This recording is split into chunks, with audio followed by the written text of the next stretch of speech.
Good afternoon and welcome to the midday briefing of the European Commission. Thank you also for following us live on Europe by satellite.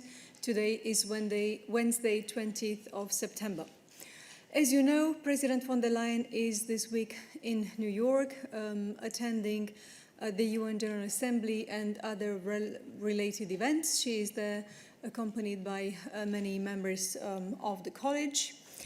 To give you some details about her agenda and then the agendas of the other members of the college. The President will today represent the EU at the signing ceremony of the Treaty for the High Seas, together with Commissioner Sinkevičius, and she will be accompanied by the Prime Minister of Spain, Pedro Sánchez, representing the EU presidency. The President will also participate in the Climate Ambition Summit and the Atlantic Council Awards. Both events will be broadcast on EBS, so you can follow them later today. Pour sa part, le haut représentant Borrell co-présidera avec l'Égypte la 13e réunion ministérielle du Forum mondial de lutte contre le terrorisme. Il participera également à la réunion ministérielle du comité de liaison ad hoc sur la Palestine organisée par la Norvège. Il prendra la parole lors d'un événement public à l'Université de New York intitulé The Building of a New Global Order. HRVP assistera ensuite au dîner des ministres des Affaires étrangères transatlantiques organisé par les secrétaires d'État américains Anthony Blinken. Le vice-président exécutif Šefčovič, la vice-présidente Šuica et les commissaires Lenarčič, Johansson et Sinkevičius prendront également part à plusieurs événements en lien avec l'Assemblée des Nations Unies au sujet de la décarbonisation, la protection des enfants, la santé, le terrorisme et la biodiversité. Donc, comme vous voyez, un vaste agenda pour nos représentants du collège à New York cette semaine. Vous trouvez plus de détails sur le contenu de ces événements et les transmissions, les éléments de communication dans notre Daily News, y compris les liens pour suivre ces événements en ligne. Voici pour ce qui est de nos annonces aujourd'hui. Désormais, je peux ouvrir la parole pour vos éventuelles questions. Est-ce qu'il y a des questions pour nous aujourd'hui? Yes, Andre, go ahead.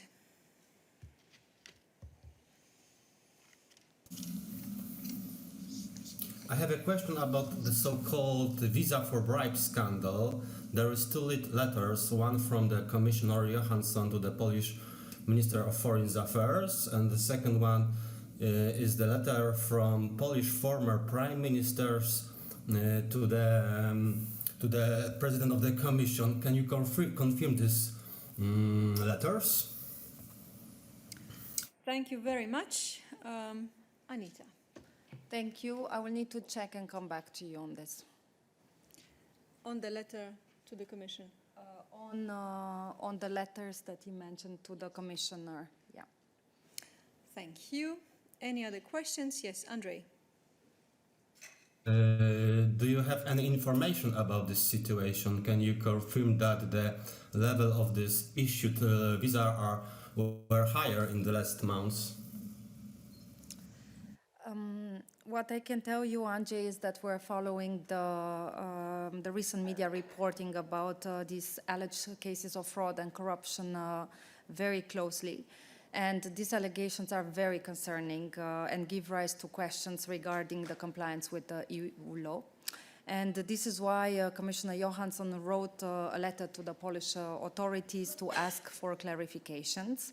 And in her letter, the Commission also asked a set of detailed questions, and she asked also the Polish authorities to reply by 3rd of October. So we count on the Polish authorities to provide the necessary information to the Commission and to investigate these allegations. Thank you. Any other questions on this subject? Andre, you have a follow-up. Go ahead. The Commission's reaction, if that's true. Your question was cut at the beginning, so perhaps you can repeat it and wait a Yes, of bit course. after you press the What button. might be the Commission's reaction if it is true?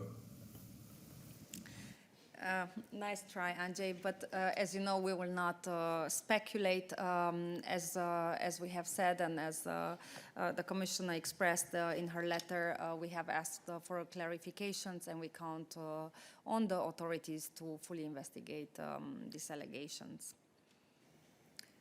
Thank you. Any other questions on this? I don't see. Yes, perhaps Fatlum Yashari. Yes, go ahead. I don't know if it's about this, but I don't see any other hands up, so we just take that. Regarding the Pristina-Belgrade dialogue, it's on foreign affairs. Can I continue?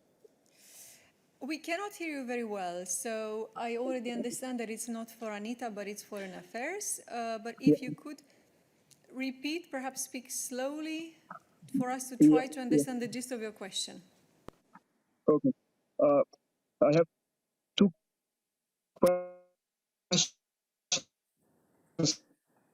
I'm really sorry, but I'm sorry, but the sound breaks down.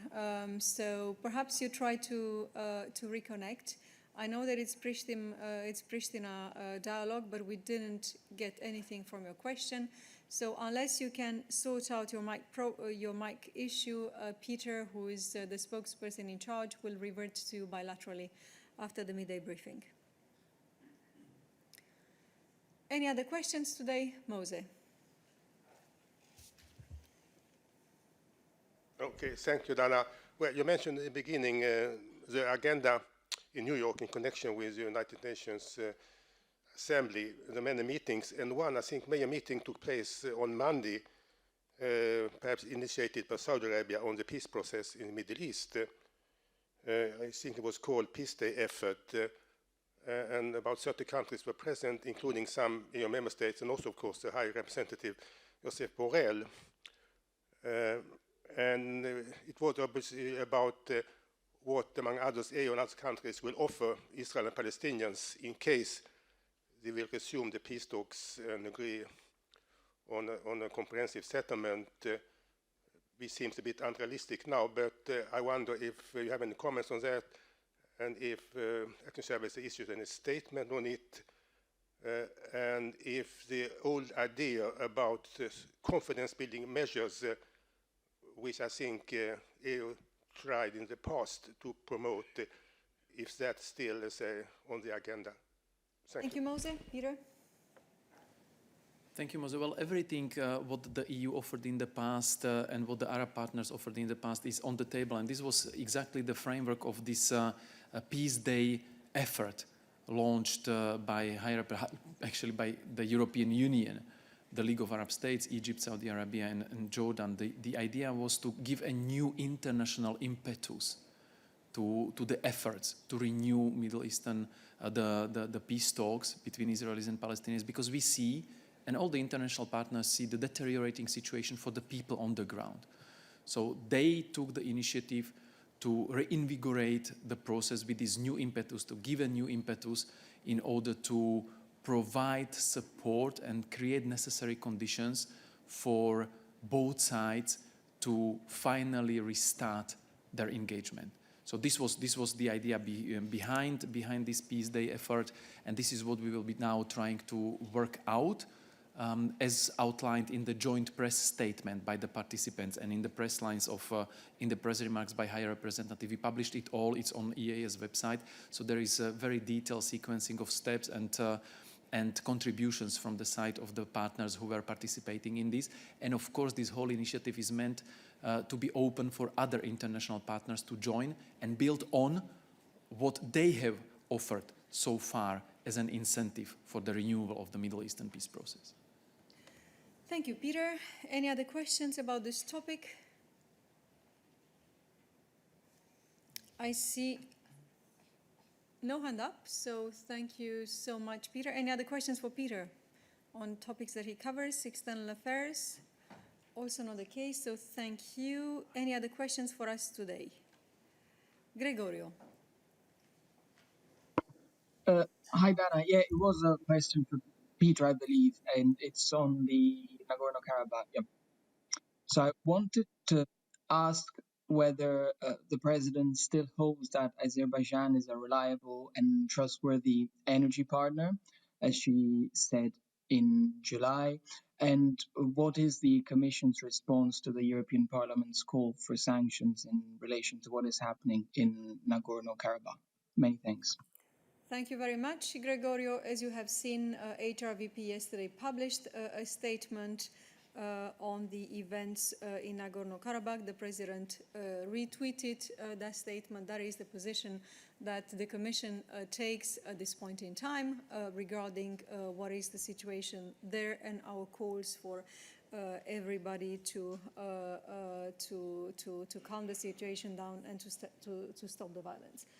Peter, on the broader questions.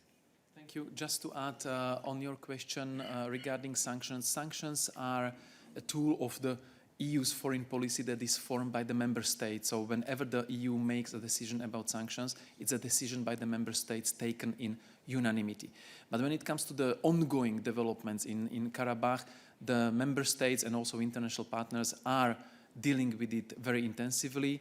In Brussels, the Political and Security Committee started an extraordinary meeting about the situation a short while ago, and the top leaders of the European Union, both institutions and member states, are discussing it in New York in the framework of the UN General Assembly. High Representative met the Armenian Foreign Minister yesterday.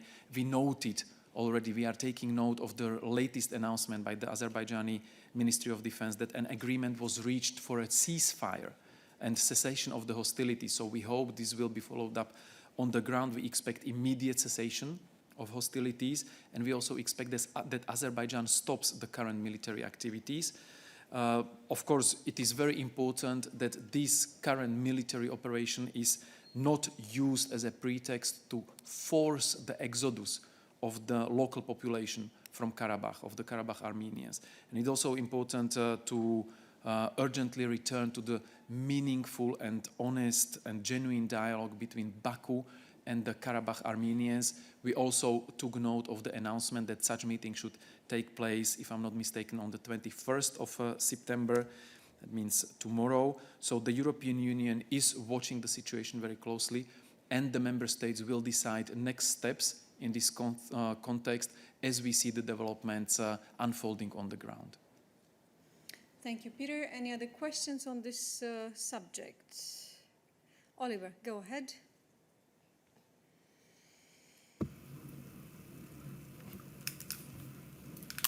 Hi. Does the president regret courting Aliyev the way she did? Would she still call him a trusted partner in energy and so forth? And when actually can Europe expect to get the first real Azeri gas under that deal? Because from what I understand, Azerbaijan is basically only buying up Russian gas and sort of, selling it off. Is that already Azeri gas? And I mean, just to reiterate, and that I think that's also what Grigori was asking about. Does she regret? Does she think it was a geopolitical, strategic mistake to call Aliyev a trusted partner, to court him, to appear together with him? Thank you. Thank you very much for your question, Oliver. I think that you have just heard our position on Nagorno-Karabakh, and the President's position is that there will be one announced, which is the position of the European Commission and that of the representative of our foreign affairs. There was a statement published which fully meets our and reflects our consent and our position regarding what is happening in Nagorno-Karabakh. You mentioned that the President indeed visited Azerbaijan last year, and indeed this is the case. As you all know, several other commissioners went to Azerbaijan last year, and various issues were raised. One of them was energy, but other issues were raised in dialogues with civil society. For instance, there were several visits, and there were many other issues that were discussed. It is a fact that Azerbaijan is a supplier of gas to the European Union. I can call a team to explain where we stand on that, and actually I will. and you will see that actually there is a cooperation on energy which is very sectoral and reflects basically the need for the European Union to diversify its supply and to acquire sources of gas. Tim, on the gas cooperation.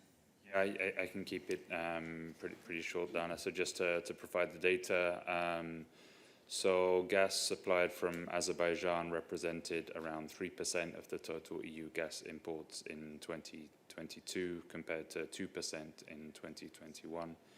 And we expect to reach a similar level this year. To Oliver's question about where this gas is coming from, I mean, there are imports of Russian gas to Azerbaijan, but the gas that we are receiving from Azerbaijan is Caspian gas. Okay, Oliver. Thank you. Hi, Tim. How do you know it's Caspian gas? How do you get proof for that? Because otherwise we're just paying Aliyev to basically transit Russian gas and sell it off to us. So how do you prove that? And Dana, you gave us a very wordy non-answer to my question, but I take notes of that. You don't want to answer the question whether von der Leyen actually is maybe having second thoughts about the way she dealt with Aliyev. Tim? On the first question, Oliver, it's just a question of volumes. From the information that we have, the volume of gas which is exported from Russia to Azerbaijan is very significantly smaller than the gas that we are importing from Azerbaijan. So it's just simply a case of there is not Russian gas going in on a scale of what we're importing to Europe. Thank you. Any other questions? David.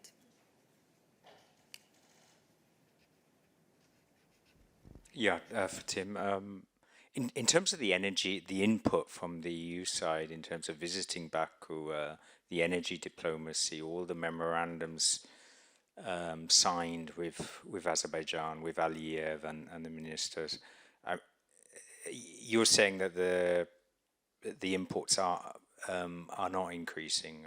It's a fairly minor level. I was wondering what can be done there, or when we see how that money is being used in Nagorno-Karabakh, is there some sort of reticence to go further?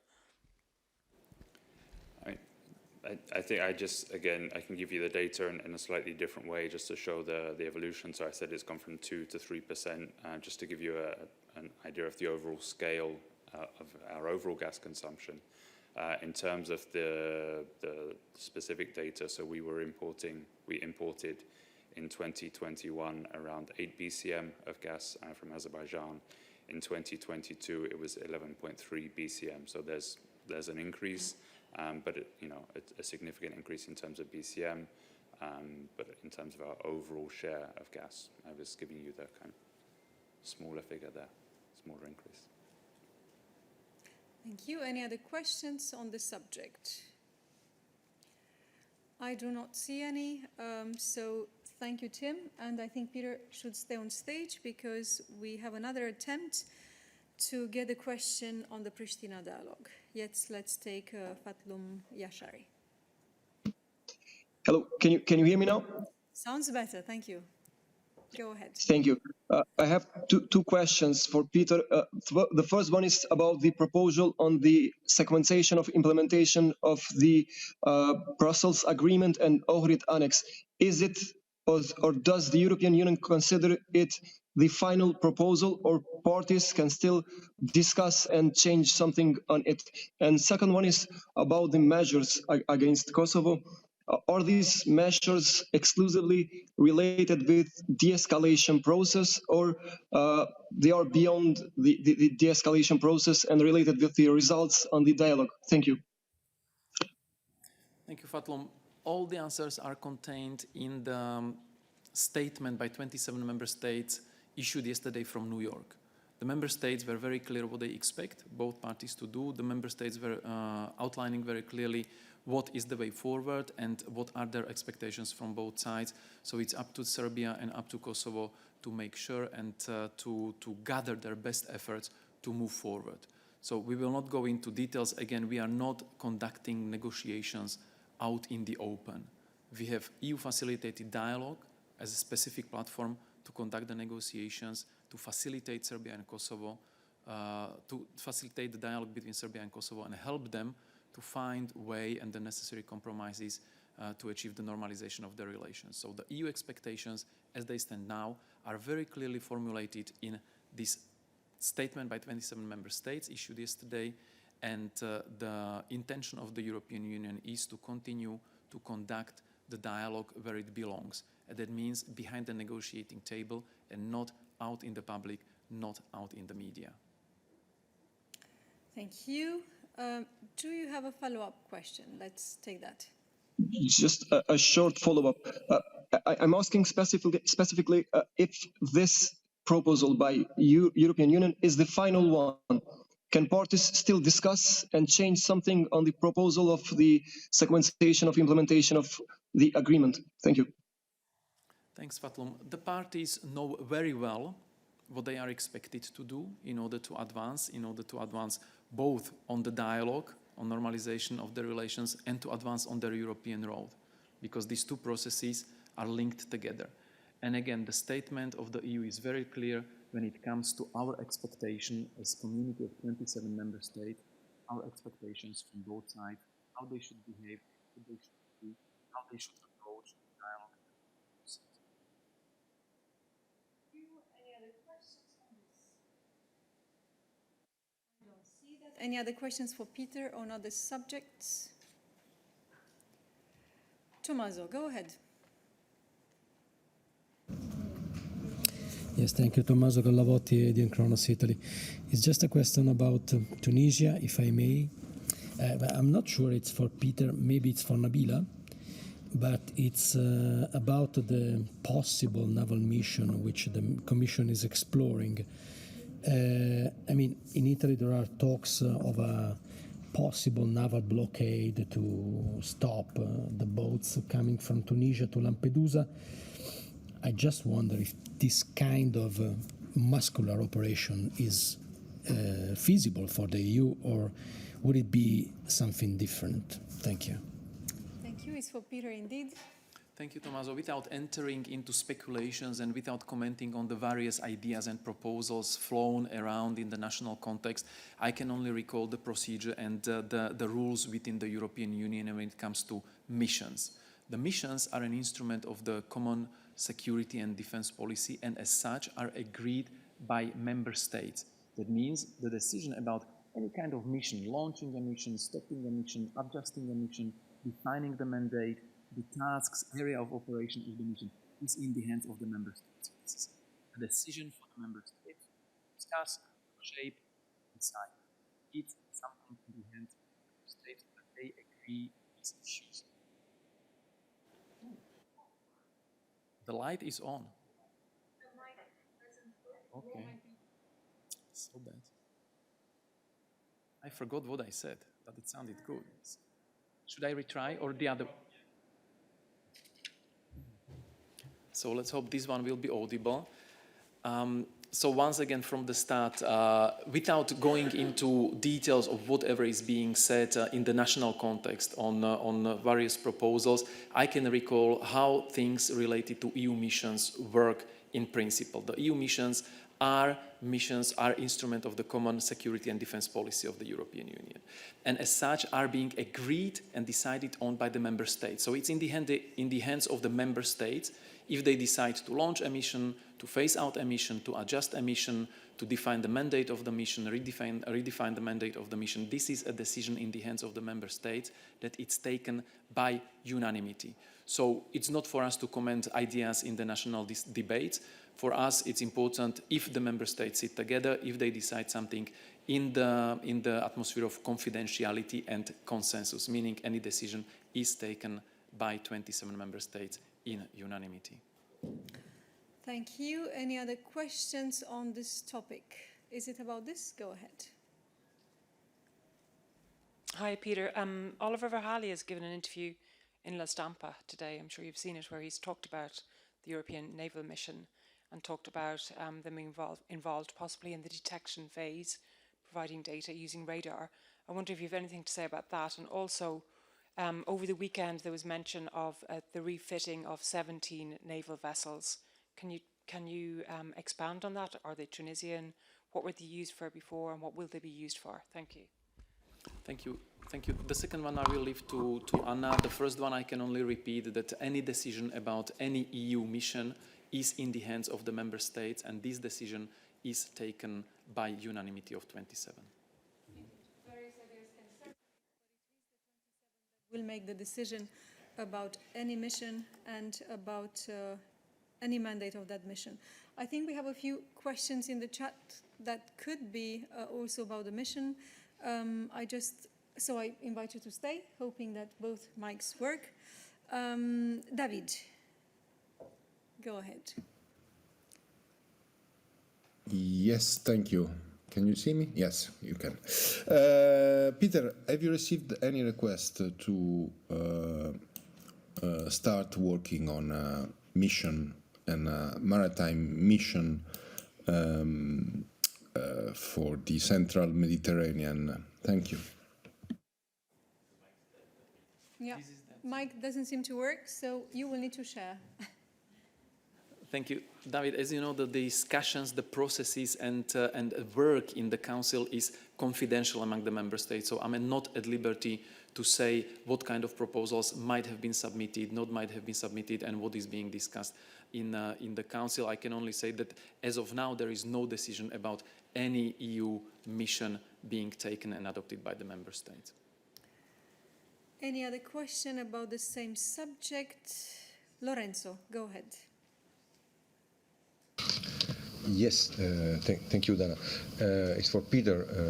Can you, Peter, remind us what happened to the Sophia mission when it was suspended, at what stage it had arrived, so what was missing from the program that was there? There were different stages, 1, 2, 3, etc., and why it couldn't continue, and which member states didn't want to continue. Thank you. Thank you, Lorenzo. So to refresh the memory, Operation Sophia was launched in 2015 and its mandate finished on 31st of March 2020 by the decision of the member states. Again, unanimous decision of the member states. They decided they don't want to prolong the mandate, so they phased out and terminated Operation Sophia. In the last stages of the operation of Sophia, this operation was not really able to execute its mandate fully because it was lacking naval assets. That means there were no vessels for this operation. Why? Because member states were not able to provide these vessels. Why? That would need to be asked the member states themselves.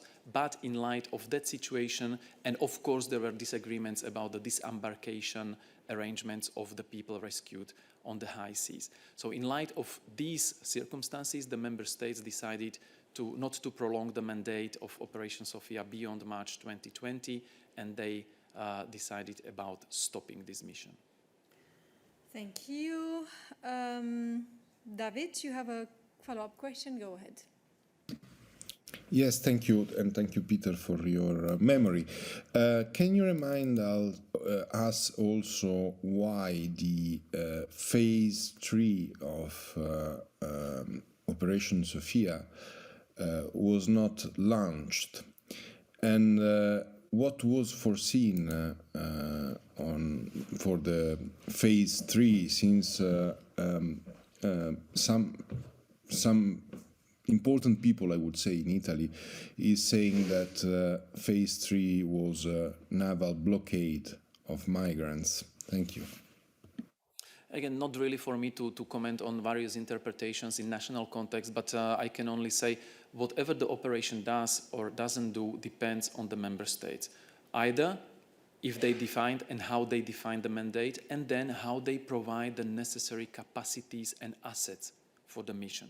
So if member states are not able or are not willing, then the mandate or the mission cannot fulfill its mandate or go to stage 1, stage 2, stage 3, whatever is defined in the mandate and in the operational plan. So I can only repeat that there was a unanimous decision of the member states, given the circumstances, not to prolong the mandate of Operation Sophia and ensure or decide that the Operation Sophia ended as of 1st of April 2020 or 31st of March of 2020. David, another follow-up. Go ahead. Yes, I will try with another way.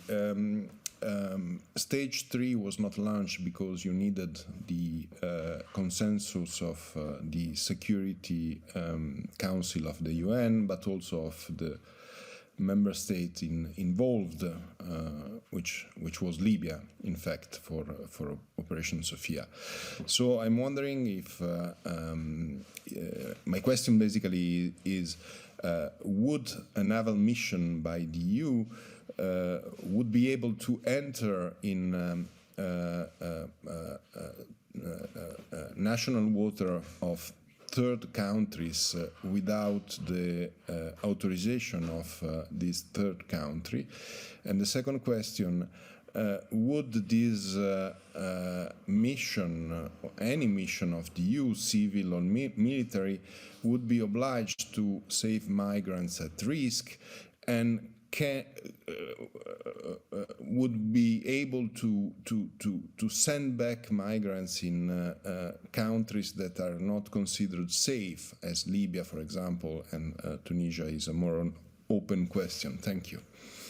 Thank you, David. There are too many ifs and too many speculations. As I said, there is no decision about any mission, but if a mission is launched in principle or in theory by the EU, it's up to the member states to define the mandate, and whenever third countries are involved, then of course it's a logical, natural thing that there is a consent of the third country involved. I mean, if we are deploying missions in the countries around the world, this is always reflecting on the wishes of the countries and agreements of the countries. So that's one basic precondition. So on all the other things, that speculation, it's really in the member states. If they discuss a mission, how they define the ambition, the scope, the operational modalities, etc., etc. It's very premature at this stage. First, we need to see a country coming up with a proposal, asking the colleagues in the Council, meaning other member states, to discuss the issue, to give it a thought, and to make a decision in unanimity. We are not there yet because, as I said, there is no decision or adoption of any such of decision, but it's in the hands of the member states. But one thing I want to stress very clearly, and this has been said very many times here, it's an obligation for everyone out there who encounters people in peril, people in need, to save people in such situations. So, of course, this was task of Operation Sophia, this is task of Operation Irini, any other operation we have around the world where there are vessels involved and they see people in high seas or in their zone of operation, if they are authorized, they are supposed to save them. And it's not only for EU missions, it's for every single vessel, because this is not something about the mandate from the EU, this is something about the international law of seas. Thank you. I see two more hands up. Please keep your hands up if your question is for Peter, and then I will get back to your question, which Anna will need to take. So, Gregorio, I understand you have a question for Peter, so go ahead on the subject. Yeah, it's always on the naval mission. It's a procedural question, Peter. Do I understand it right that it's a member state and it's not the EAS who has to submit the proposal for a potential naval mission? In the foreign common and security policy, it's always the right of initiative with the member states or with the EAS. The same goes for other decisions, but then again, every time the EAS or High Representative comes up with a proposal, it is always pre-discussed with the member states to see that the proposal will then be accepted and discussed seriously and not rejected straight away. But in the end, discussions, amendments, and decisions are in the hands of the member states, who are the first one to come up also with proposals. Thank you. I think this brings to an end the list of questions for Peter, and we can now give the floor to Anna to answer the question about boats. Oh, it's for Peter as well. Okay, so go ahead. This is just looking for information. I could ask David, but Peter, you can probably answer. When David mentioned the Operation Sophie, the third stage of it needing support of the UN Council, what does that refer to? I wasn't here when Operation Sophia was launched. Thank you. In certain cases, our military missions or our missions with an executive mandate actually seek authorization from the UN Security Council. This is the case of Operation Irini right now, who is tasked primarily with enforcing the UN arms embargo on Libya. One of the tasks, not the primary task, but one of the tasks of Operation Sophia was also to enforce the UN embargo. So, of course, if such a task linked to UN decisions is is involved in the mandate, then the authorization from the UN Security Council is needed, which is very important endorsement for such a mission. The same goes for our Operation Althea in Bosnia and Herzegovina, for example, which is obviously not a naval mission. Thank you. I think we are now good with questions for Peter, and we can give the floor to Anna, so you can take his lectern. Hi, thanks so much. I think we've already tried to explain in the past days that, of course, the EU is already working under current programs with Tunisia on an ample range of questions, including also when it comes to migration management. So you mentioned the 17 vessels. These are belonging to the Tunisian authorities, and under a current program, we are working to refit them. So basically, they need engines, spare parts, other things, mainly engines, to make sure that they are functional, that they are operational. So this work is ongoing, and we would hope that these would be able to be fully operational shortly. We're also working to deliver as quick as possible other equipment that obviously will serve for border management and surveillance, such as, for example, radars, other communication equipment, and as part of the new 105 million euro package, actions here which obviously cover a broad set of areas, including border management, but also when it comes to protection of migrants, but also when it comes to fighting smugglers and so forth. These actions are being defined. So the bottom line is we would like to obviously strengthen support also when it comes to border management capacities for the Tunisian authorities, so that border management capacities and also, of course, search and rescue capacities on their side. Thank you. Any other questions for Anna? I don't see any, so thank you, Anna. Any other questions for us today on other topics? Marco, go ahead. Yeah, thank you very much, Dana. There's a question on migration, but I think it's maybe for Anita, on the Migration Pact. This morning, the European Parliament announced that they would put on hold the negotiation on 2 of the 4 files that are currently under trialogue of the pact, because the Council has not yet reached an agreement on the regulation on crisis management. I would like to know if you have any comment on that. Thank you. Thank you, Marco. I'll be very brief on this, because you know our long-standing position and the need to move forward on the pact. From our side, we continue to support the co-legislators. We're working very closely with the Spanish presidency for the Council to agree on its position. Thank you. Any other questions for Anita? I don't see any, so thank you, Anita. And now I will take Lionel's question, if he still has one, because he was trying several times to put his hand up. Lionel, vas-y. Oui, vous m'entendez? Oui, ça va, vas-y. Bonjour Dana. C'est une question autour du glyphosate, de la proposition qui a été faite ce matin. Évidemment, j'ai suivi le briefing technique, mais je voudrais savoir quelle est la teneur exacte, enfin officiellement de la part de la Commission, la teneur exacte de cette proposition, mais surtout comment vous justifiez le fait d'avoir étendu l'autorisation à 10 ans, et notamment quand vous parlez aussi d'atténuation des risques, etc. Donc je voudrais avoir quelques explications là-dessus, s'il vous plaît. Merci. Merci beaucoup. Ce sera une question pour Stéphane qui me joint sur le podium. L'autre, s'il te plaît, celui du milieu ne marche pas. Okay. Merci beaucoup, Julien. Peut-être quelques commentaires généraux d'abord sur la proposition que la Commission a prise. Je tiens à souligner, c'est très important, que la protection de la santé humaine et de l'environnement constitue l'essence même de nos règles en matière de sécurité alimentaire.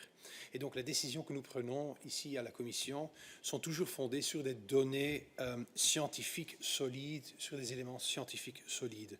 C'est pourquoi aussi dans le domaine des substances actives que nous prenons des décisions sur base de preuves scientifiques les plus récentes et des données scientifiques les plus récentes venant par exemple de l'Autorité européenne de sécurité des aliments, le EFSA. EFSA a fait une évaluation de glyphosate qui démontre que l'impact de glyphosate sur la santé ne suscite pas d'inquiétude. Et donc la Commission a proposé, en effet, sur cette base-là, prenant en considération l'évaluation des EFSA, mais également l'évaluation, par exemple, du European Chemical Agency, de proposer le renouvellement de l'autorisation de glyphosate, mais sous strictes conditions. Tu avais une question sur la période de notre proposition ou du renouvellement. Pourquoi est-ce qu'on a décidé de proposer 10 ans de prolongation? D'abord, il faut peut-être savoir que l'approbation ou l'autorisation pour le glyphosate qui existe maintenant a été renouvelée pour une période exceptionnelle de 5 ans. Il faut savoir qu'à ce moment-là, ainsi que maintenant, il n'y avait pas d'évaluation scientifique qui ont identifié des concerns, des questions critiques. Et donc, nous avons vérifié pour le renouvellement actuel et maintenant pour le renouvellement que nous allons proposer, tout le corps scientifique qui est disponible et qui a été évalué dans tous les détails par les collègues de EFSA et de ECHA ou de ECHA.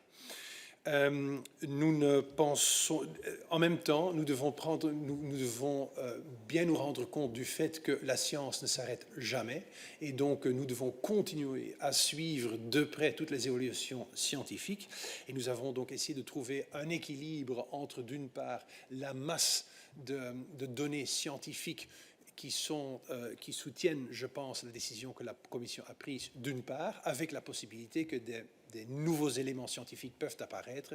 Et c'est en essayant de chercher un équilibre que nous avons proposé le renouvellement pour une période de 10 ans, ce qui est moins que la période maximale de 15 ans. Voilà une longue réponse qui, j'espère, clarifie tes questions.